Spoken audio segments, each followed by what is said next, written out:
In a stressful week, it's a lot of just trying to find time to do anything. You know you have things you need to do, but you don't know when to do them. And you can get behind, you can procrastinate, and it's hard to get caught back up because you don't have the extra time to work on things that you should have done a week ago or 2 weeks ago. Welcome, everyone, to today's conversation. We're talking about time. There's two songs I love. One is called Time is on Your Side. Luka, do you know the artist of that song? Well, I just found out that it's by the Rolling Stones. This is correct. I was making sure that you have your old school vibes going. So we're talking about time today. And one of our students has been juggling a lot in the College of Engineering, as many of you do. The classes, the projects, life outside of school, all the things happening this fall, like the football games. I see you have a football t-shirt on today, so I'm guessing you're taking part in athletics, and we'll learn about Luka's time management strategies, the challenges that he faced, and the tools that helped him stay on track. Does that sound good, Luka? You ready? Sounds good. Thank you, Marcy, for letting me on your podcast.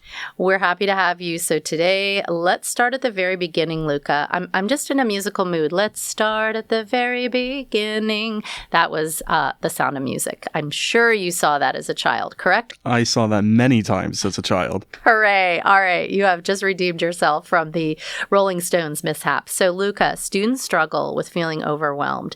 Can you share a time that you were really pressed for time? I mean, just maybe a little story about how to balance that big assignment with all the other responsibilities I just mentioned. What was hard about it, and how did you handle it? Well, I can tell you one of the times I was really overwhelmed was when I first went into college, because it was a very different environment from high school, and a lot of the strategies that I had developed in high school weren't working. There were assignments in a lot of different places, for instance, like there were some in Moodle, there were some in WebAssign, there were some in Pearson, and it was all kind of disorganized. So at the time, it was very overwhelming. And once the first round of tests came around, I wasn't really keeping track of when they were, so I didn't have any time to study. I wasn't able to block out my time to study for them, and I was not prepared at all.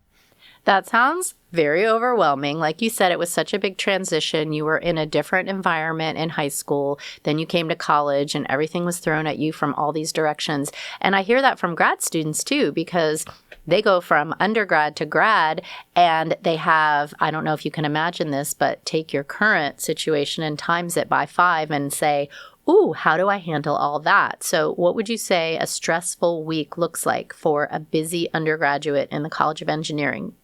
Well, I can say for me, a lot of it is being able to block out your time after classes.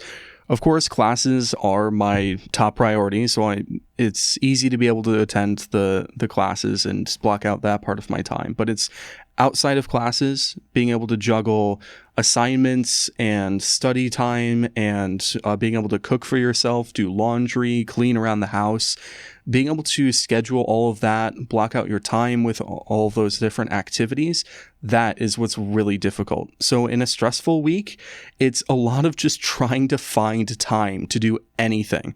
You know you have things you need to do, but you don't know when to do them.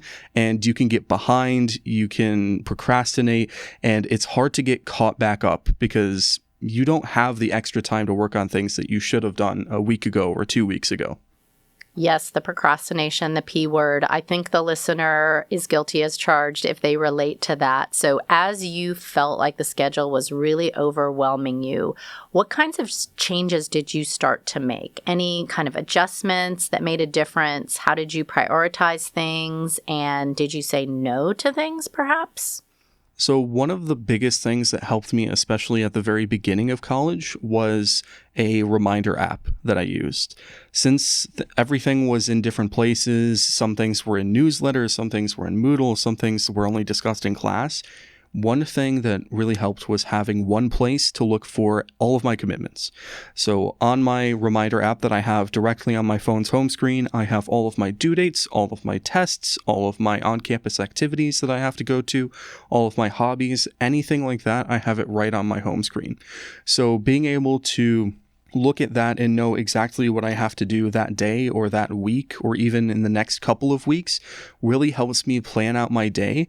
And if I ever have to attend a meeting or think about going to an event, I can whip out my phone, see exactly what I'm doing that day, and it helps me prioritize. So I can immediately make that decision of what's more important to me, the things that I had planned for that day or the things that I am thinking about planning for that day.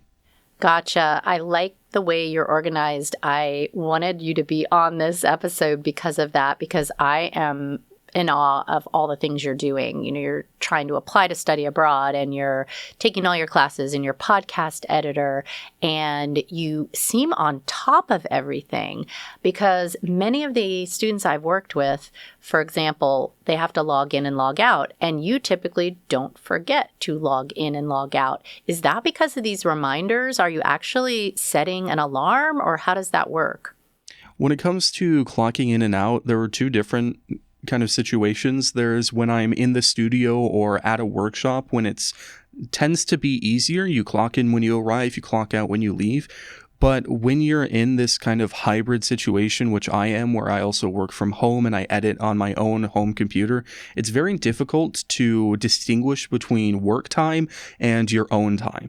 So I find that knowing when to clock in and when to clock out or remembering to clock your time helps a lot when you can make that separation clearer.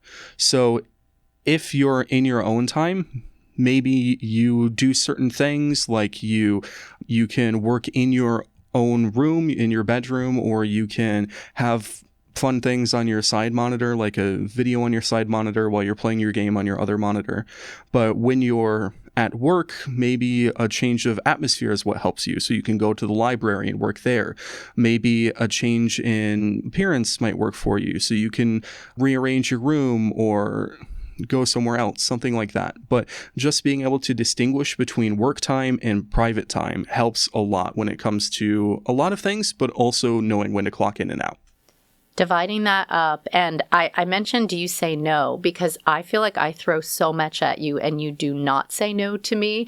But also I tell you, I want you to set your boundaries. How does that feel as a student, maybe to say no to your boss or to one of your friends when you have to reserve that time? Well, it's never easy, right? We don't like saying no to people, especially when it's people that we care about or things that are important to us, like our jobs or our academic lives or even our hobbies. It's not something that we like doing, or our friends especially. But being able to prioritize your time is a big part of things. So one thing that I've started doing this semester is I've blocked out all of my goals for the semester. So at the beginning, I opened a PowerPoint slide. I made 4 different slides, and on the left of them, I have a big overarching goal, and on the right, I have enumerated specific actionable, very important actionable, measurable items that I can do to reach that goal. So for instance, I have one of my goals as being a better roommate. And there are a couple of reasons why I have that as one of my goals. I've noticed in the past there are some things that I do as a roommate that some habits that I have that I want to cut back on or get rid of. So being a better roommate is a big thing that I'm working on for this semester. And on the right side, I have specific actionable items. So for instance, I want to be able to clean every week or do my laundry every week or take out the trash every week. Things like that I can make sure to measure that I can do. And there are 2 different things that I've seen this help with. The first one is making that decision of what I should prioritize over other things.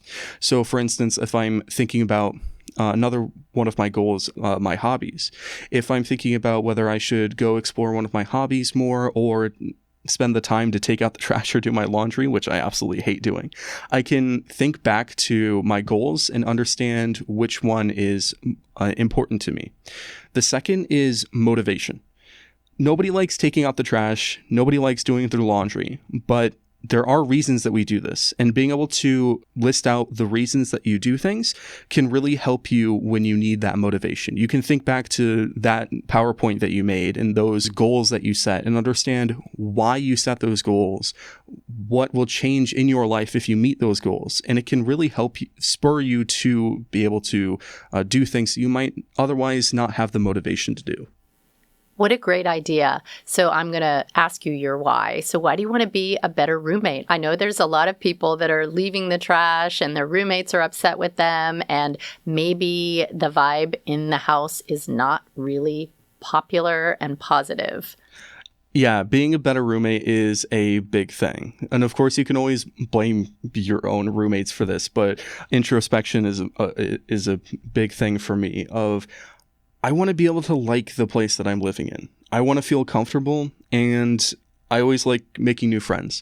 So being able to be a better roommate, really be more communicative with my roommates, it helps me feel more welcome, it helps me feel more comfortable, and it can also open connections for you. Having more roommates, more people that you can connect with. I know we did a different episode on networking. Networking really can come from anywhere, and that might be a roommate that you have. That's so true. It could be your roommate's uncle that has the dream job you want, and having a great relationship with them. And I just think overall, well, someone did a good job raising you. I don't know, but that is amazing to hear you give that particular goal. Now, I also heard you say that you prioritize. So I'm curious if you've ever heard about the Eisenhower method. Does that sound familiar to you? I don't think I've heard of it, no. So it's also known as urgent and important matrix. So that may be a different way to think about it, but I'd love to explain that. There's basically 4 quadrants. So in the first one, it's urgent and important. These are things you must do right away, like preparing for tomorrow's exam. You know it's happening. It's really top of mind because you want to do well in school and you don't have a lot of time. Important but not urgent is the second quadrant, which is long-term priorities that matter a lot but don't have a deadline yet, like it's tomorrow, or working on a research proposal weeks ahead. And then the third quadrant is urgent but not important. These are the ones that suck the life out of you because you feel pressed to do it, but they aren't essential, like maybe replying immediately to non-critical texts. We all get caught in scrolling. And then the final one is neither urgent nor important. That might just be a distraction that you have in your life. How does that relate to your thought process? I can say I don't think I've ever applied the Eisenhower method directly, but I have done something sort of similar, I guess subconsciously in the past, where I categorize some tasks based on how important they are. So for instance, my classwork or studying for tests would be extremely important to me. And I can kind of think of that as a certain level or a certain class of importance. And my job, for instance, my responsibilities with my career is also important, but it's kind of a different category of importance. And same with the things that I have to do at home, like my chores or my laundry, the dishwasher, things like that. So while I haven't directly applied the Eisenhower method, I do kind of do that categorizing of tasks, which does help you prioritize a lot. And I think that categorization and that prioritization, it goes back a lot to, as I was saying earlier, my goals, but also my values. And I think the values episode that we did helps a lot with that, of being able to specifically tell what your values are and what empowers you, and be able to prioritize and categorize your tasks based on that. I love how you've described how all these incremental changes helped you, and I think a lot of people can relate to this. So thank you so much for being open about challenges and solutions. Time management isn't about being perfect, and we all don't master it in college, grad school, or even out in the work world. It's a lifelong process. It's progress and learning what works for you. Thanks for being here. Thank you.